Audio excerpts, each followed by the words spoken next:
l'arabe Mohamed Moulay-Sehoul. C'est un célèbre écrivain né le 10 janvier 1955 dans la région de Kenneisa en Algérie.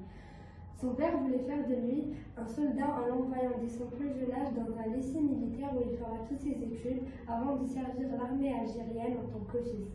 Mais cela ne l'empêche toutefois pas d'écrire 3 recueils de nouvelles et 3 romans sous son vrai nom.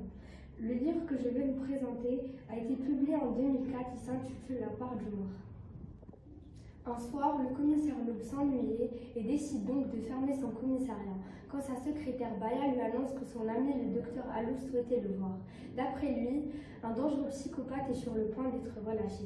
Par ailleurs, le lieutenant Lino, grand séducteur, s'est épris de la petite amie d'un grand Manito et pour cela il se retrouve en danger. Le commissaire se retrouve donc obligé d'être accompagné d'une ravissante historienne prénommée Souria. Aussi en quête de son passé et sur les traces de SMP, son nom patronymique, assassiné suite à une tentative de meurtre dont il aurait été coupable. Ils vont se retrouver dans l'arrière-pays, tournoyés par la misère, confrontés à l'histoire récente de l'Algérie, tombée depuis l'indépendance dans un grand désordre de régime meurtrier et corrompu.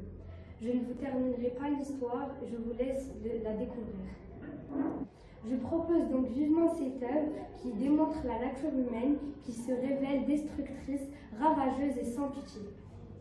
Guy de Maupassant est un écrivain et journaliste français du XIXe siècle, auteur du roman Une vie. Il est surtout connu pour être le plus grand auteur français de nouvelles. Inspiré par Flaubert, on lui doit des œuvres comme La Parure, Le Horla et Boule de Suif. Il est aussi le contemporain de Stéphane Lemoncourt et Stéphane Mallarmé. Le roman Une vie commence avec le retour de Jeanne chez ses parents après plusieurs années passées au couvent. Son arrivée dans la vie est accompagnée de multiples rêveries de jeune fille, ce qui semble se réaliser avec la rencontre de Julien Delamarre, un jeune désargenté qui va en est la bon parti et qui joue la comédie de l'amour pour la séduire.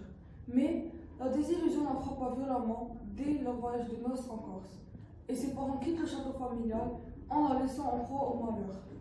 Confrontée à l'avarice et l'égoïsme de son mari, seule la naissance de son fils Paul fait échapper Jeanne à la mort. Mais la mort de Julien et la cruauté de son fils plus tard, qui dilapide sa fortune, achèvent de faire de la vie de Jeanne un véritable échec. Je conseille fortement la lecture de ce roman, riche en enseignements et qui nous offre une large réflexion sur la condition féminine dans ses dimensions morales et conjugales, et qui nous montre que la vie n'est pas si simple et facile qu'on le croit. Albert Camus, né le 7 novembre 1913 à Mondovì en Algérie et mort le 13 janvier 1960, est un écrivain, dramaturge, philosophe, essayiste et nouvelliste français. Il a reçu un prix Nobel en 1957 pour ses œuvres Le mythe de Sisyphe, La peste et aussi L'étranger, celui que j'ai décidé de vous présenter aujourd'hui. Le récit débute par l'annonce de la mort de sa mère. Quand a lieu l'enterrement, il ne présente aucune émotion et ne pleure pas. Il est même soulagé à son retour. Le décès de sa mère ne lui a provoqué aucun effet. Tout au long de la première partie, on le voit interagir avec les personnes qui l'entourent. Parmi elles, on retrouve Raymond, un homme peu fréquentable avec lequel il se lie d'amitié.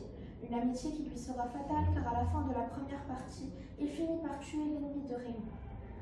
Meursault est emmené au commissariat où il subit plusieurs interrogatoires et il ne présente aucun regret pour le crime qu'il a commis. Il est donc emmené en prison où il souffre de cette privatisation de liberté. Son procès aura lieu 1 an plus tard.